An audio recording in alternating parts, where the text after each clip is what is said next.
up, guys? EJ here, back with another video, and today it's going to be my Blu-ray DVD update for November 8th, 2013. So I've got 9 new Blu-rays to show you, all from last year, 2012. Still catching up with 2012 films, and this is sort of my comedy roundup.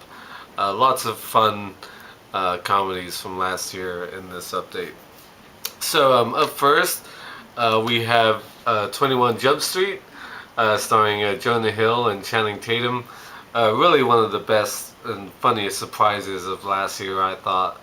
Loads of fun as they play two old high school rivals who become rookie cops, and they get sent back to their high school to bust a drug ring, this new synthetic drug. Loads of fun, very funny. Channing Tatum, I'm not a huge fan of, but he's got obvious appeal, and I thought he was really funny in this. That was a great surprise. Big fan of Jonah Hill, of course.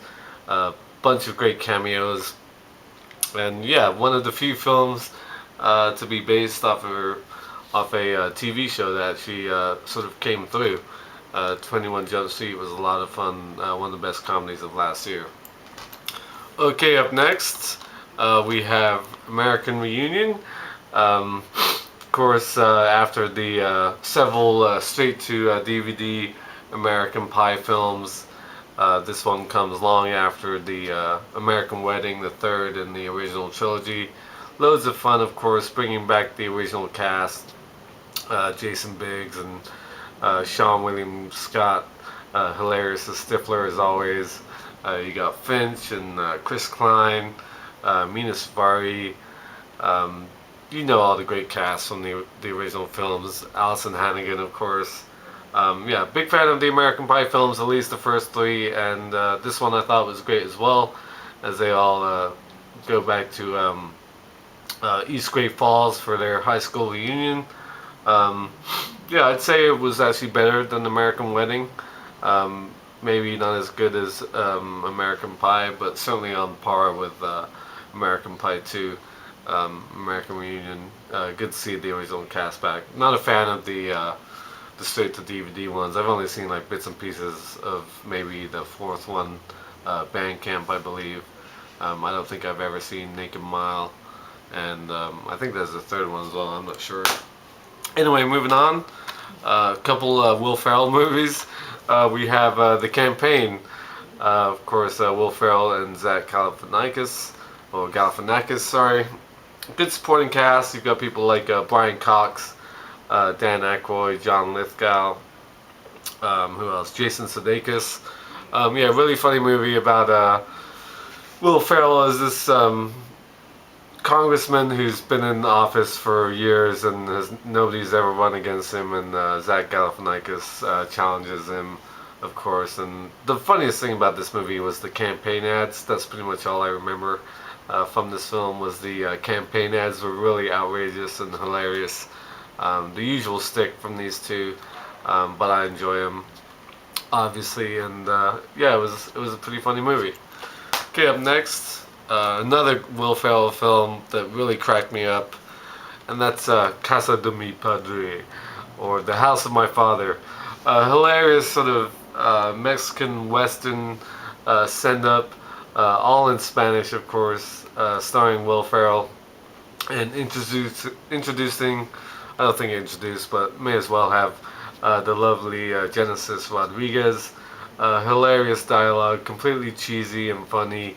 Loads of fun. I enjoyed the heck out of it. The White Panther was awesome. Yeah, everything about this film just made me laugh when I saw it in theaters when it came out.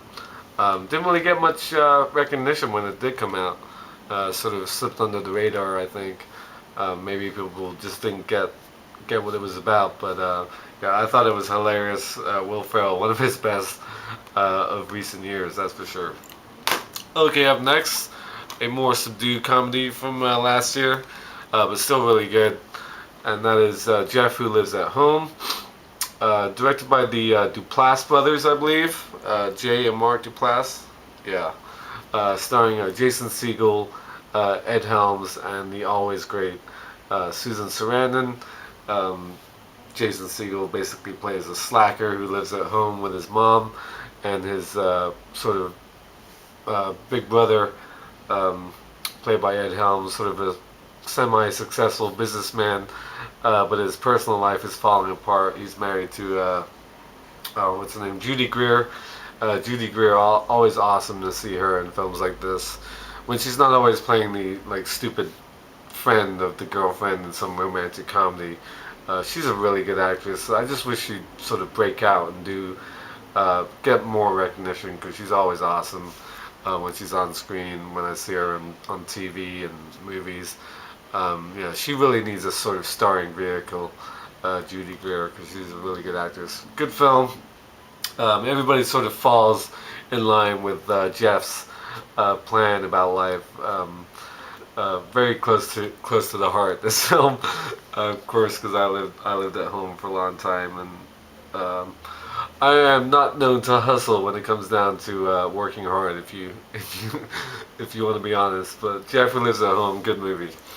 Okay, up next, a real surprise for me, and I gotta thank somebody very special for recommending it to me, and that is Liberal Arts, written and directed by Josh Radnor, who also stars in the film. Of course, Josh Radnor plays Ted Mosby on How I Met Your Mother. And I think How I Met Your Mother is on in the background just by coincidence.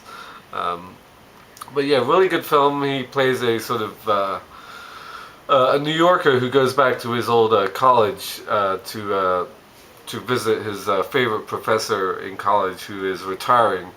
And the professor is played by Richard Jenkins. And when he goes back to this college town, he hooks up with this college student played by Elizabeth Olsen, who's really sweet and funny in this movie. This is my favorite performance that I've seen of hers.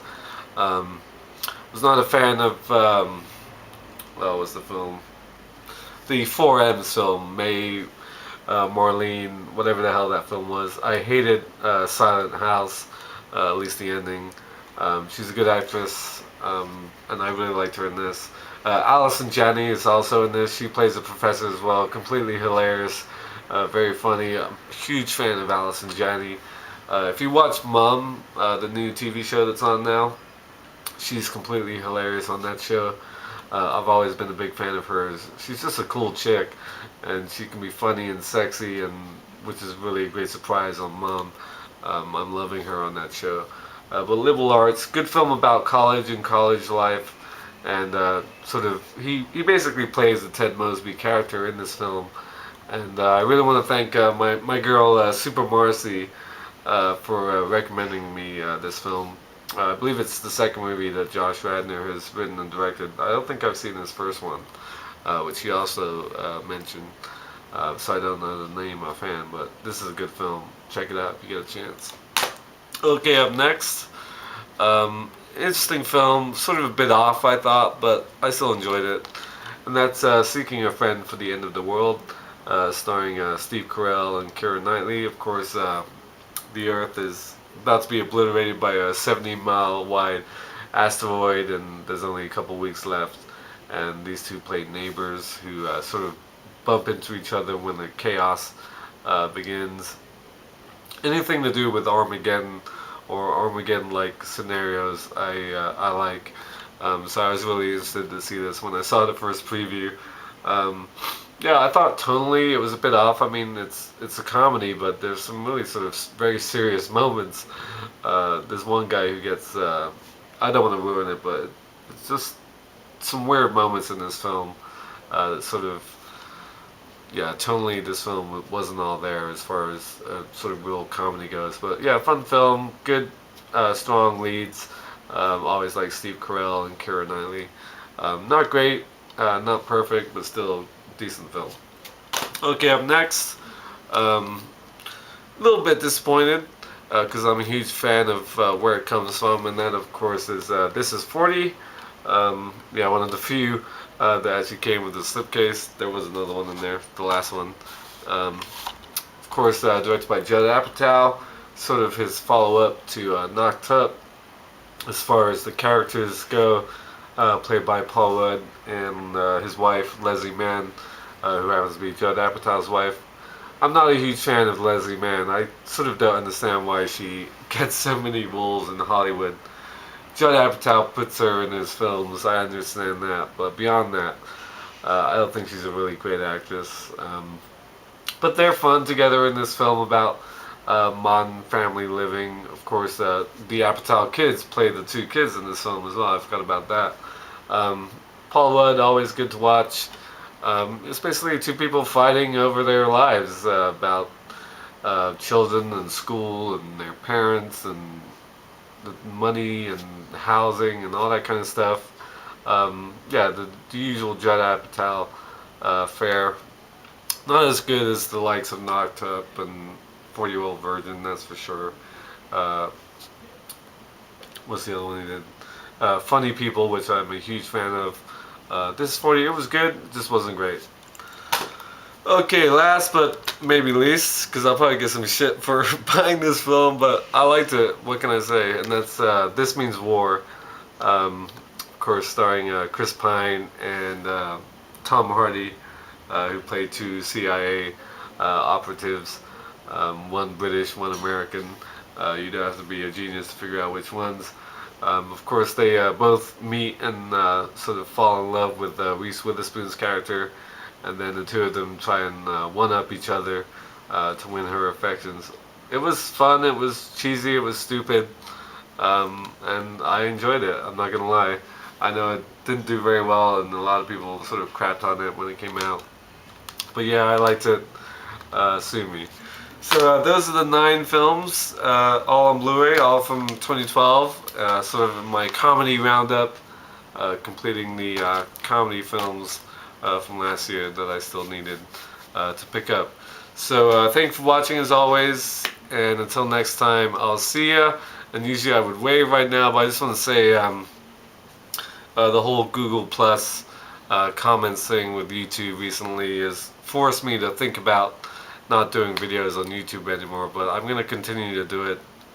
But I also made a fan page on Facebook yesterday, so I'll put a link to that in the description if you want to check that out. I'll post this video on there as well.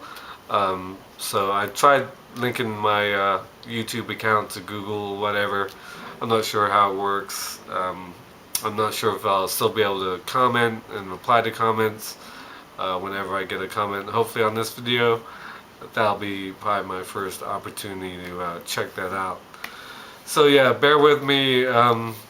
But yeah, I don't want to leave YouTube. I thought about it yesterday. I saw a lot of videos and people talking about it on Facebook and how frustrating all the changes have been over the past years. The whole layout just sucks now. I hate the new layout and the whole changing your name and linking to Google Plus, like whatever. All I want to do is just make my videos and fucking move on. So that's what I'm gonna try and do. So thank you for watching as always, like I said, and until next time, I'll see ya. Bond. James Bond.